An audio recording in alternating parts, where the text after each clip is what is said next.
तुम्हारे पास आखिरी के 24 घंटे बचे हैं। 24 घंटे बाद कल तुम सेम इसी सिचुएशन पे इसी जगह बैठे होगे। बस फर्क ये होगा कि अभी तुम्हारे पास है ना पढ़ने का मौका है, लेकिन कल तुम्हारे पास ये मौका नहीं होगा। तुम्हारे पेरेंट्स, तुम्हारे रिलेटिव, तुम्हारे स्कूल टीचर, तुम्हारे फ्रेंड्स, तुम्हारे क्लासमेट सारे के सारे ना तुमसे बस ये पूछेंगे कि तुम्हारे बोर्ड्स में कितने मार्क्स आए। किसी को कोई फर्क नहीं पड़ता कि तुमने पूरे साल कितनी मेहनत की है। इन द एंड जो मैटर करेगा ना वो ये मैटर करेगा कि तुम्हारे मार्कशीट के ऊपर तुम्हारे कितने मार्क्स लिखे हुए हैं। So hello everyone, this is Gaurav भैया। गाइज फाइनली वो दिन आ गया है जिसका हम पूरे साल से वेट कर रहे थे। और देखो यार, मैं तुम्हारी सिचुएशन समझ सकता हूँ। तुम अभी क्या फील कर रहे होगे, तुम बहुत ज्यादा नर्वस होगे, तुम बहुत ज्यादा हेजिटेट कर रहे होगे, तुम्हें समझ नहीं आ रहा होगा कि कल का दिन कैसा जाने वाला है। तुम इनफैक्ट अभी बहुत ज्यादा सेल्फ डाउट के अंदर होगे कि तुमने जितनी मेहनत की है क्या वो मतलब वर्थ इट होगी कि नहीं होगी।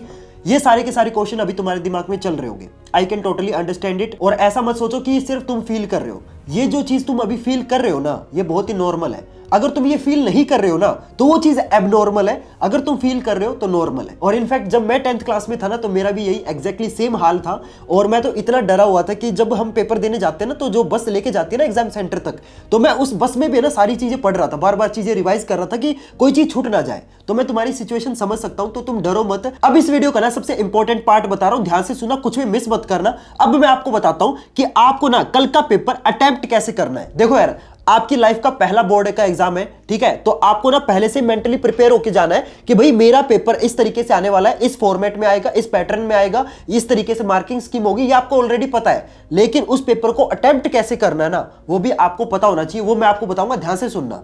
देखो, सबसे पहले आपको ना स्टार्टिंग में 15 मिनट मिलेगी पेपर को रीड करने की, लेकिन आपको ना उन 15 मिनट में आपको अपना पेपर नहीं पढ़ना। अब बच्चे बोलेंगे भैया ये क्या बोल रहे हो। देखो, ये जो आपकी 15 मिनट होती है ना, ये आपका एक्स्ट्रा टाइम होता है। ये 3 घंटे के अंदर इंक्लूड नहीं होता, यानी कि एक तरीके से आपको 3.25 घंटे का टाइम मिल रहा है। तो ये जो आपकी 15 मिनट है ना, अगर आप इसमें पेपर पढ़ोगे तो देखो, पेपर पढ़ने से क्या होगा कि आपको ना कुछ क्वेश्चन ऐसे मिल जाएंगे जो आपको आते होंगे, तो आप बहुत ज्यादा एक्साइट हो जाओगे। लेकिन उस पेपर में ना आपका 1 या 2 क्वेश्चन पक्का गारंटेड ऐसा आएगा ही आएगा जो आपको नहीं आता होगा। उससे क्या होगा, आपका जो कॉन्फिडेंस है ना वो बहुत ज्यादा लो हो जाएगा। और देखो यार, आपकी लाइफ का पहला बोर्ड एग्जाम है, ठीक है, और उसमें ही आपका कॉन्फिडेंस पेपर शुरू करने से पहले ही लो हो जाए, ये क्या अच्छी चीज है? नहीं ना।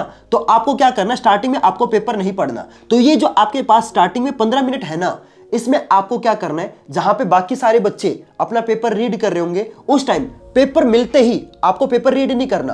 पेपर मिलते ही आपको ना पेपर को सोल्व करना शुरू कर देना है। इस तरीके से आपने क्या किया, अपना जो 3 घंटे का पेपर करने का टाइम है ना, इसको आपने 3.25 घंटे बना दिया। एक तो देखो आपका जो कॉन्फिडेंस है वो लो भी नहीं हुआ, ठीक है। दूसरा, आपके पास 15 मिनट एक्स्ट्रा बन गई। तो आपको ये पहला पॉइंट समझ में आया कि स्टार्टिंग में आपको पेपर रीड नहीं करना है। जैसे ही आपको पेपर मिलता है पेपर स्टार्ट कर देना है, ठीक है। अब मैं आपको बताता हूं कि आपको ना कौन से सेक्शन से पेपर स्टार्ट करना है। सबसे पहले आपको ना लिटरेचर वाला पार्ट शुरू करना है। लिटरेचर वाले पार्ट में आपके जितने भी क्वेश्चन है, जितनी भी चीजें है ना, ये आपको सबसे पहले करनी है। देखो, लिटरेचर वाला पार्ट पहले करने का क्या रीजन है, एक तो थोड़ा सा लेंथी होता है क्योंकि क्वेश्चंस वगैरह होते हैं तो आपका लेंथी होता है। दूसरा, अगर आप लिटरेचर वाला पार्ट लास्ट में करोगे ना तो देखो लास्ट में क्या होता है ना, थोड़ी सी हड़बड़ी हो जाती है बच्चों के। क्या होता है ना, देखो हिंदी के पेपर में लिख के ले लो, ये गारंटीड आप पक्का फील करोगे ही करोगे।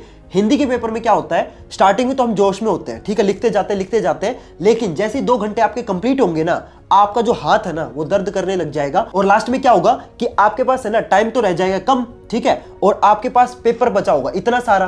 तो आप क्या करोगे, जल्दबाजी करोगे और आपकी जो राइटिंग है ना वो कब नॉर्मल राइटिंग से कीड़े मकोड़े वाली राइटिंग में चेंज हो जाएगी, आपको खुद पता नहीं चलेगा। और उस टाइम अगर आप लिटरेचर वाला पार्ट करोगे ना तो जो क्वेश्चन आपको आते हैं उन क्वेश्चंस में भी आपको नंबर कम मिलेंगे। क्यों? क्योंकि आपकी राइटिंग खराब हो जाएगी। तो आपका ये जो लिटरेचर वाला पार्ट है ना, ये आपको स्टार्टिंग में ही निपटा देना है और अच्छी राइटिंग में निपटाना है, ठीक है। इसके बाद लिटरेचर वाला पार्ट करने के बाद आपको क्या करना है, उसके बाद आपको करना है राइटिंग सेक्शन। राइटिंग सेक्शन करते टाइम फॉर्मेट का अच्छे से ध्यान रखना। मैं देखो कई बार बता चुका हूं, format is the king in writing section.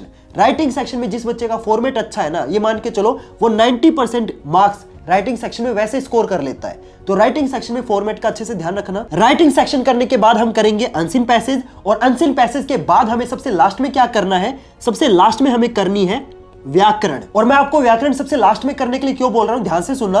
देखो व्याकरण के अंदर आपके जितने भी क्वेश्चन होते हैं ना, वो ऐसे नहीं होते कि आपको ना उसमें बहुत ज्यादा लिखना पड़ रहा है। व्याकरण के जितने भी क्वेश्चन होते हैं वो बहुत छोटे छोटे होते हैं, उसमें मतलब आपको ना दिमाग ज्यादा लगाना है पर लिखना कम है। और देखो पेपर को पूरा सोल्व करते करते जब आप बिल्कुल आखिरी टाइम पे आ जाते हो ना, तो क्या होता है उस टाइम आपका जो हाथ है ना वो इतना ज्यादा दर्द करने लग जाता है कि उस टाइम है ना आप ये जो राइटिंग सेक्शन है या आपका ये जो लिटरेचर वाला पार्ट है ये आप उस टाइम नहीं कर सकते। उस टाइम आपको कुछ ऐसे क्वेश्चन करने हैं जिसमें आपको लिखना कम पड़े बल्कि दिमाग ज्यादा लगाना पड़े। तो इसीलिए मैंने आपको बोला कि ये जो आपका व्याकरण वाला पार्ट है ना, ये हम क्या करेंगे, सबसे लास्ट में करेंगे। Clear everyone? तो देखो यार यहाँ पे मैंने आपको ना पूरा अच्छे से बता दिया कि आपका जो पूरा पेपर है ना वो आपको किस तरीके से अटेम्प्ट करना है। Clear everyone? अब देखो मैं आपको ना कुछ आखिरी टिप बताता हूं, ध्यान से सुनना। जैसे आपको पेपर में ना ईमेल लेखन या फिर स्वीकृत लेखन, इन दोनों में से कोई एक करना है, तो मैं आपको बोलूंगा कि आप है ना ईमेल लेखन करना। ईमेल लेखन में क्या होता है, एक तो है ना आपका कम टाइम कंज्यूम होगा, और जो ईमेल है ना ये आपका पूरा का पूरा फॉर्मेट बेस्ड है, तो आपको बस ईमेल का फॉर्मेट आना चाहिए। इसके अंदर है ना आपका टाइम कम यूज होगा क्योंकि आपको ना इसके अंदर कम चीजें लिखनी है। और देखो दोनों आपके इक्वल नंबर के होंगे और दोनों में आपके पास चॉइस रहेगी, तो इसीलिए मैं आपको बोलूंगा कि ईमेल लेखन पे ना आप थोड़ी सी प्रायोरिटी रखना। देखो अगर आपको ऐसा लगता है कि आप स्वीकृत में ज्यादा बेटर हो तो मैं आपको बोलूंगा स्वीकृत कर लो, लेकिन अगर आपको मतलब थोड़ा सा कंफ्यूजन है, आप दोनों में इक्वल बेटर हो, तो मैं आपको बोलूंगा कि आप ईमेल पे मतलब ज्यादा फोकस करना क्योंकि इसमें आपको ना कम टाइम लगेगा। ठीक है, इसके बाद जैसे विज्ञापन लेखन और संदेश लेखन आता है ना, इनमें से आपको ना विज्ञापन पे ज्यादा प्रायोरिटी रखनी है। रीजन सेम है कि आपका ना विज्ञापन पे थोड़ा सा कम टाइम लगेगा और संदेश लेखन पे ज्यादा टाइम लग जाएगा। बाकी आपकी मर्जी, आप संदेश लेखन भी कर सकते हो, लेकिन विज्ञापन से ना आपका मतलब जो टाइम है ना वो आपका बहुत ज्यादा कंज्यूम नहीं होगा। पेपर में आप बाकी चीजों के लिए टाइम बचा पाओगे। ठीक है, इसके बाद देखो आपके दो टाइप के पत्र आते हैं, औपचारिक और अनौपचारिक। इन दोनों में इक्वल टाइम कंज्यूम होता है, तो आपकी मर्जी, आप इनमें से जो भी करना चाहो आप कर सकते हो, इनमें आपके ऊपर है। ठीक है, आपको औपचारिक ज्यादा बेटर आता है तो औपचारिक कर लेना, अनौपचारिक बेटर आता है तो अनौपचारिक कर लेना, ये आपके ऊपर है। लेकिन हाँ, इसमें ईमेल और विज्ञापन इनको प्रायोरिटी देना, इसमें आपका कम टाइम कंज्यूम होगा, आपके पास है ना ज्यादा टाइम बचेगा पेपर को रिवाइज करने के लिए। Clear everyone? समझ में आया? हाँ, एक टिप और दे देता हूं कि देखो यार हिंदी के अंदर ना आपकी जो राइटिंग है ना वो बहुत ज्यादा मैटर करती है, क्योंकि देखो जनरली ये होता है कि हम जितनी भी चीजें लिखते हैं ना वो इंग्लिश में लिखते हैं, जैसे मैथ हो गया, साइंस हो गया, एसएसटी हो गया, ये सारे के सारे जो पेपर होंगे वो आप इंग्लिश में लिखोगे। ठीक है, लेकिन हिंदी में क्या होता है ना, हम मतलब इतने यूज टू नहीं होते, तो हमारी जो हिंदी की राइटिंग है ना थोड़ी सी खराब आती है। तो मैं आपको बोलूंगा कि आप पेपर में स्टार्टिंग से ही है ना अपनी जो राइटिंग है ना उस पर फोकस करना। पेपर शुरू करते टाइम आपकी जो स्टार्टिंग में राइटिंग है ना, कोशिश करना कि उसी टाइप की जो राइटिंग है वो आपके through out the paper continue रहे। देखो उससे क्या होगा ना, आपका एक एग्जामिनर के ऊपर है ना आपका जो इंप्रेशन है ना वो बहुत अच्छा जाएगा, और अगर इंप्रेशन अच्छा जाएगा तो ऑब्वियसली बात है किसके नंबर बढ़िया आएंगे, तुम्हारे आएंगे ना, क्योंकि नंबर तो इन द एंड उसी एग्जामिनर को ही देने हैं, राइट? तो मैं आपको बोलूंगा यार अपनी ना राइटिंग पे भी अच्छे से फोकस करना।